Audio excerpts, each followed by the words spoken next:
தாய் தமிழ் உறவுகளுக்கு வணக்கம். திமுக முன்னாள் அமைச்சர் மகனுடன் கைதாகின்றார். திமுக முன்னாள் அமைச்சர் மகனுடன் கைதாகின்றார் என்ற தலைப்பில் இந்த காணொளியை காண்கிறோம். திமுக முன்னாள் அமைச்சர் ஆமாவேலு இவர் அதிமுக சார்பில் 1984ஆம் ஆண்டு நடைபெற்ற தேர்தலில் தமிழக சட்டசபைக்கு தேர்வு செய்யப்பட்டவர். இவர் முன்னாள் அமைச்சர் ராஜாராம் வீட்டில் எடுபிடி வேலை பார்த்தவர். அவர் வீட்டுக்கு காய்கறி வாங்கி கொடுத்ததன் மூலமாக அதிமுகவுக்குள் நுழைந்தார். அதிமுக சட்டமன்ற உறுப்பினர் ஆனார். ஆனால் பிற்காலத்தில் திமுகவுக்கு வந்தார். திமுக சட்டமன்ற உறுப்பினரானார்.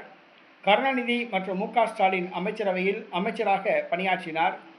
ஏறத்தாழ 1 லட்சம் கோடி ரூபாய் அளவுக்கு சொத்து சேர்த்துள்ளார். பொறியியல் கல்லூரி, மருத்துவக் கல்லூரி, பள்ளிக்கூடங்கள் மற்றும் கலைக்கல்லூரிகள் உள்ளிட்ட பல கல்லூரிகளை நடத்துகின்றார். பல தொழிற்சாலைகளை நடத்துகிறார்.